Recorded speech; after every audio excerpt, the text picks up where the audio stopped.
Hola, estamos en Satiricosas, está usted en mi casa, su casa, soy Manu Donvierer y los invito a recordar un poco lo que dijo esta mañana en la mañanera el presidente López Obrador,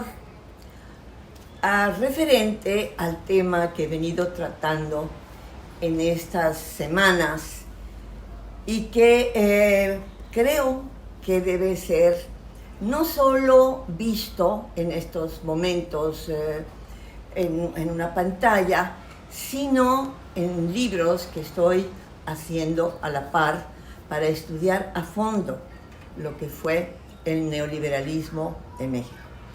Hoy me tocaría hablar exclusivamente de Peña Nieto, el último de los 5 que deberían ser enjuiciados, aunque el presidente dice que solo en una encuesta, dijo hoy, que solo en una encuesta en agosto, después de que pasen las elecciones, se va a ver si sí o si no se enjuician los presidentes neoliberales que llevaron a México a esta situación absurda, pero que al mismo tiempo nos sirvieron para que por fin México se levante y México sea una verdadera democracia con él.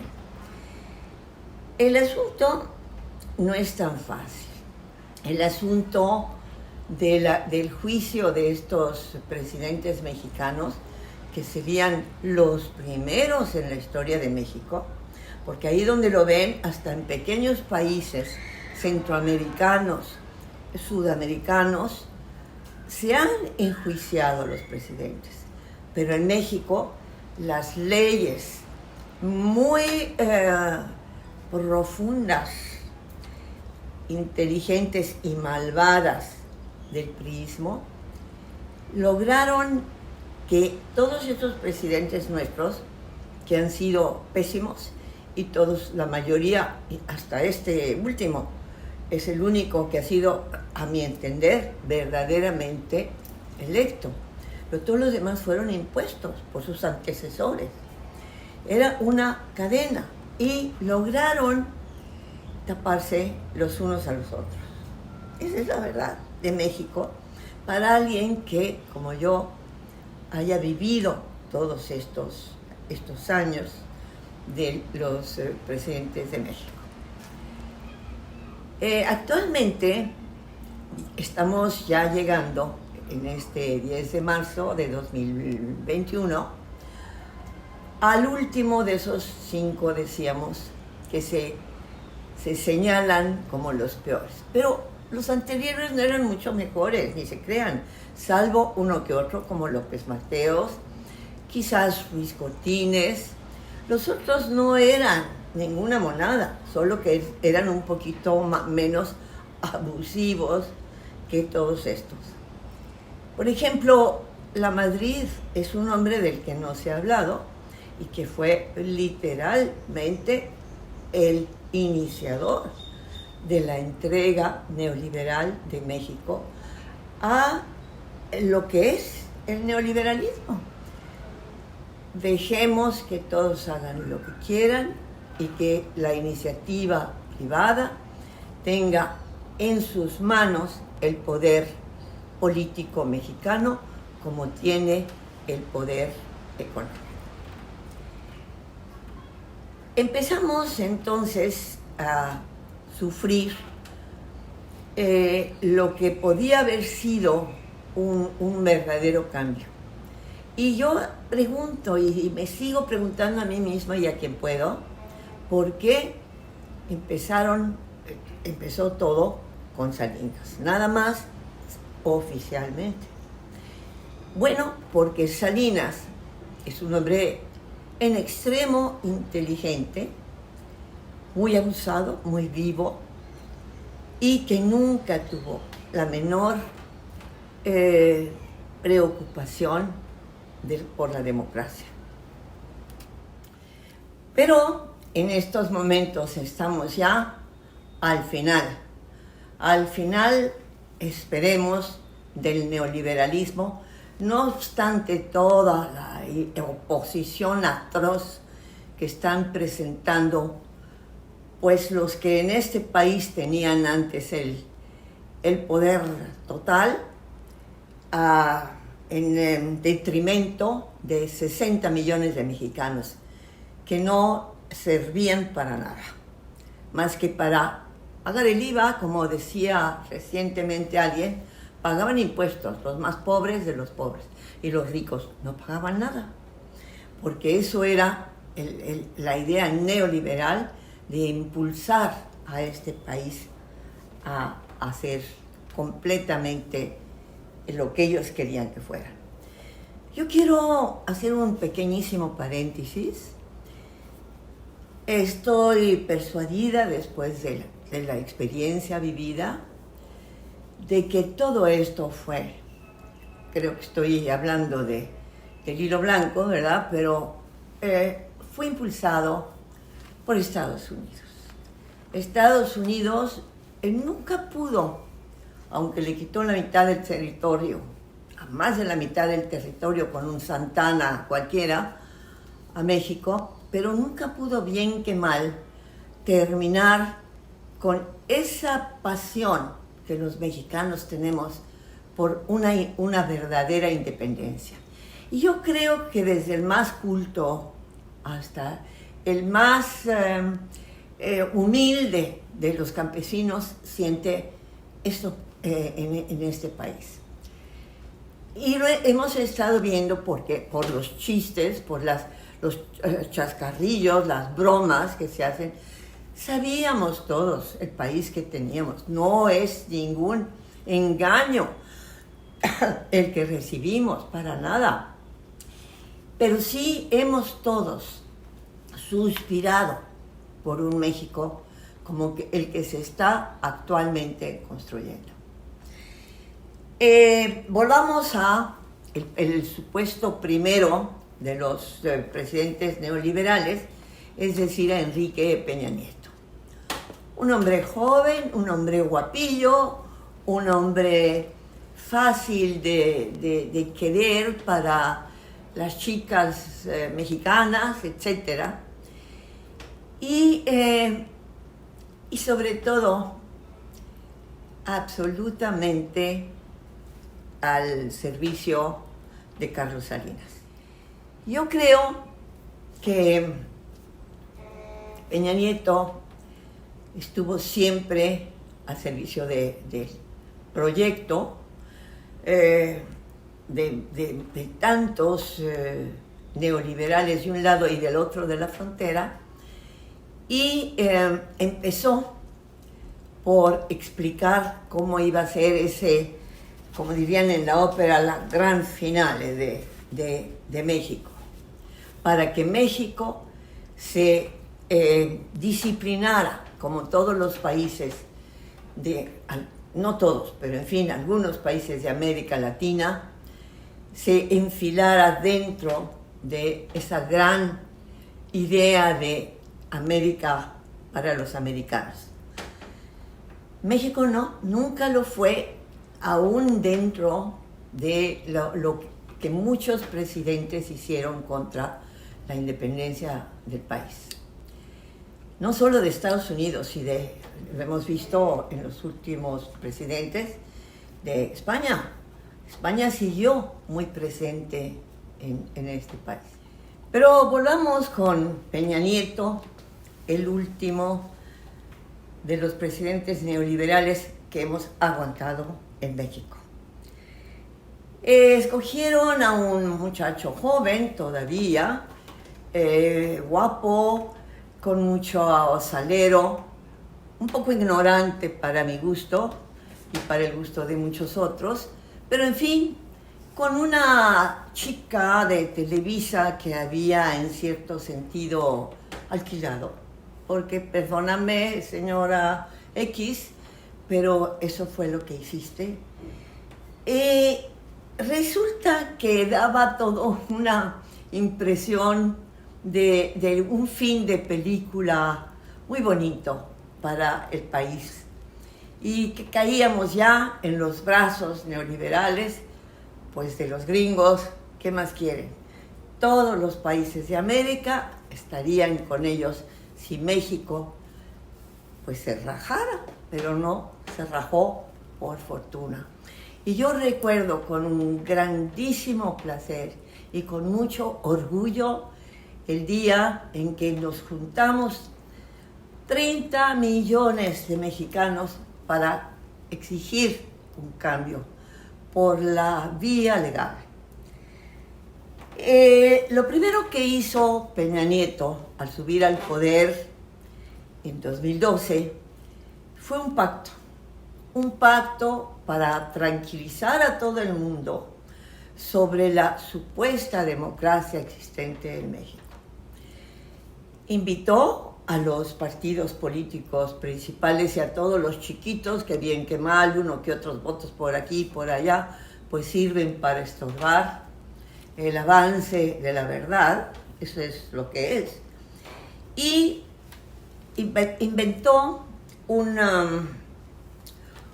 asunto que se llamaba el Pacto por México, que se trató en realidad de pacto para finalizar al México que conocemos y de empezar el México absolutamente sustentado por el neoliberalismo que pretendieron siempre mundial y que todavía están tratando de imponer en algunos países del mundo los Estados Unidos.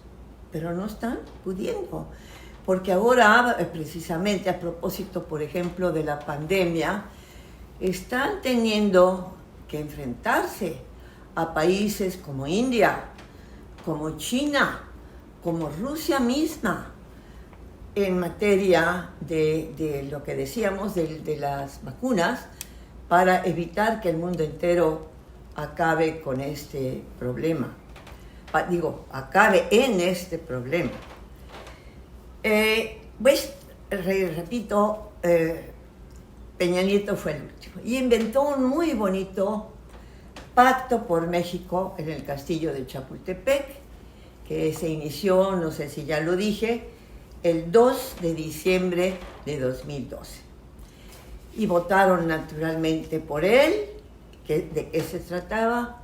De entregar todo al neoliberalismo, es decir, ya saben a quién, a los ricos, a las capas superiores de los países y naturalmente a Estados Unidos.